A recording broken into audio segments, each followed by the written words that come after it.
Talk. It's your favorite host, Khadija Muhammad, and my wonderful assistant, Marcus DeSavis Lewis, decided now would be a great time to go on vacation.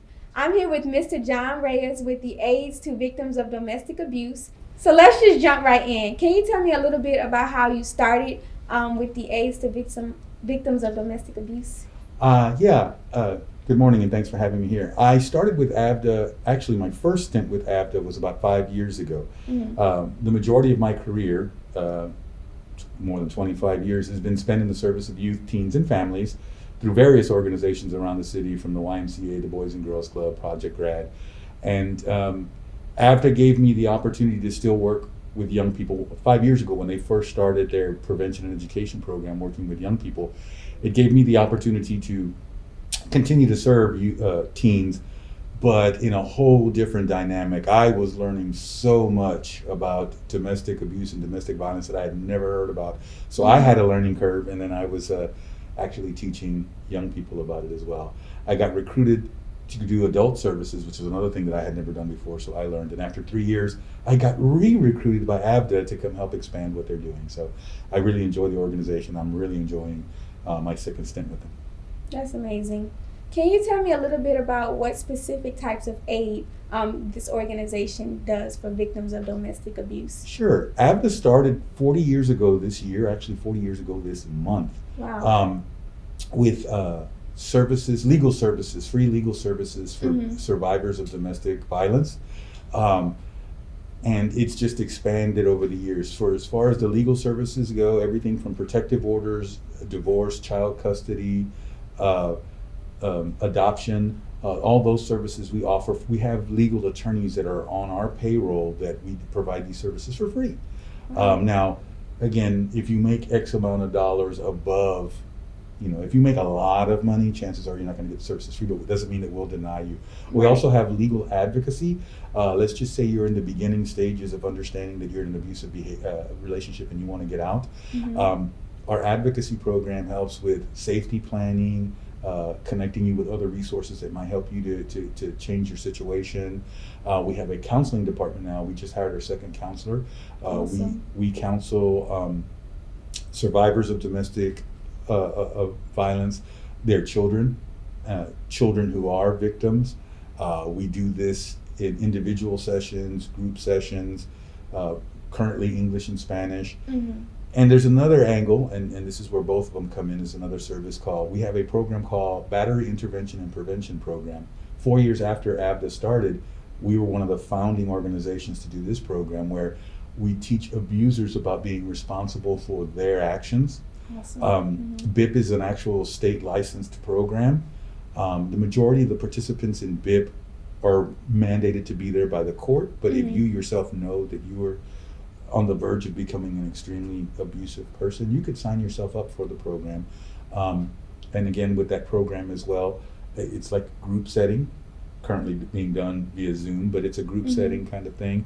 And it's an 18-week program. And you get out of it what you put into it. We've had a very big success rate with the BIT program. And the most recent department we have is, outreach, prevention, and education. We go out into the community and we teach folks about domestic abuse, about warning signs, resources. We go out to the community, various organizations, and we teach trainings to staff. My personal job is I do prevention and education with teens. So it's programs, presentations that are geared towards stopping teen date abuse. That's awesome. Wonderful. So you spoke about the resources that you all provide. What challenges do you all face in trying to give these resources to different people? Good question. Some of the big challenges we have, especially let's just start off with the protective orders. A victim calls and says they want a protective order from their abuser. And sometimes one of two things happens. A, they still live with them. You cannot cohabitate with somebody that you're trying to get away from or trying to put an order on. Or two, when the abuser did that violent act, they flee for a while. And if you don't know where your abuser is, if you don't have an actual address or a place where that abuser is at, they can't serve the papers to this person. And if they can't serve them papers, that's one of the first difficulties that we have is knowing where your abuser's at and not living with your abuser. Another one is fear. I believe because they've been, the average woman who tries to get away from a violent or an abusive relationship tries 7 times before successfully leaving. Wow. So their experience is that I can't do it without him. I can't afford to financially do this without their help. I'm afraid for repercussions. So there are a lot of obstacles that the survivor themselves go through before they can get to the resources. One of the major tools that an abusive person uses towards their victim is isolation. And when they isolate you, you feel like you are alone and you cannot get help. And currently, I think another obstacle is COVID. Believe it or not, with victims of abuse, right before they're trying, as they're processing how they're going to get out, their downtime had always been when the abuser goes off to work or when the abuser goes and does their thing. When COVID started and everybody was being confined to their home, there was no escape.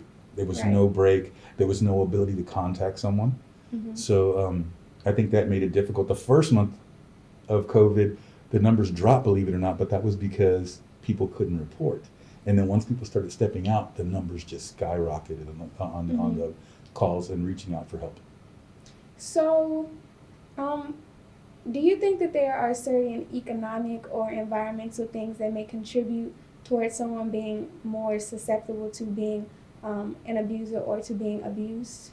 I think there's always factors, but I don't think that there is not one socioeconomic group that suffers more. There is not one cultural group that suffers more. In the end, my belief is that abusive behavior is a taught behavior, and you can be taught this behavior in the second ward, or you can be taught this behavior in the woodlands. Right. And so I don't think it crosses all socioeconomic, racial, and cultural boundaries. Right. On a more positive note, can you share maybe some success stories that you may have with perhaps families or people that you have worked with? Sure. Because of the privacy stuff that folks sign when we help them, I'm not going to give you specific names. But I can give you an example from just about every department.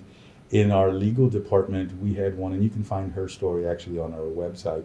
But she had 2 daughters. She had been started off with just an unhappy marriage. Couldn't figure out how to get out of it. Then it became really abusive. She ended up in the hospital, and again, her fears were, I can't afford to get a divorce. I can't afford to lose my girls. Those kind of things. She just so happened upon an officer that gave her contact information for AVDA. She had no idea that there was an organization out there that would do all this legal stuff for her for free. She had a nominal paying job. She didn't think she could afford the divorce. Once the proceedings started, again, a lot of times what happens is the abuser is the one with the money. They hire a good attorney. They prolong this process so that the victim can't afford to pay it. Well, AVDA wasn't charging her anything, so we stuck in with her. She was able to get a divorce, 100% custody, and in the process, she was working on herself because she was safe, because she had a protective order, and she was able to get a better paying job and move forward. And to me, that's a huge success to be able to go from I have no idea how, and I have a job that's not going to help me, to I'm independent, I'm self-sufficient, and I'm not afraid anymore. So this was amazing information. So if you can just share how someone can get in contact with this organization or any websites or resources that you have to share. For AVDA, I would say our phone number is 713-224-9911. Our website, if you want to see some of those success stories or read more about the programs that we offer specifically, is www.avda-tx.org. For adults, I would visit thehotline.org. It's the National Domestic Violence Hotline. It's got everything you need to know about domestic violence, warning signs of an abusive person, and other resources. And for teenagers, that same organization has loveisrespect.org, and it talks about teen dating stuff. Again, 1 in 3 high school age teenagers has been hit or slapped by their dating partner.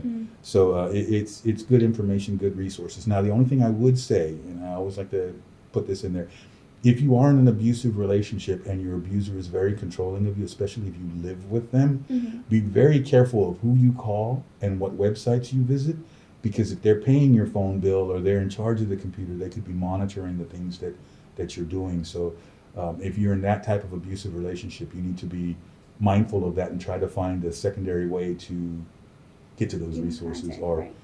Or if you're computer savvy or phone savvy, you know how to make sure that no one can see that that's there. Right. Thank you so much for joining us today. This was honestly phenomenal information. Thank you very much. I appreciate the invitation to be here. And again, if you know anybody who individually or through a school program or any outside extracurricular program that wants AVDA to come in and do a presentation on teen dating abuse, I'd love to do that. So spread the word for me, please. Will do. Thank you. Thank you so much for joining us for another episode of TAPS Talk. We were here with Mr. John Reyes. So please don't forget to like, comment, and subscribe. Have a great day.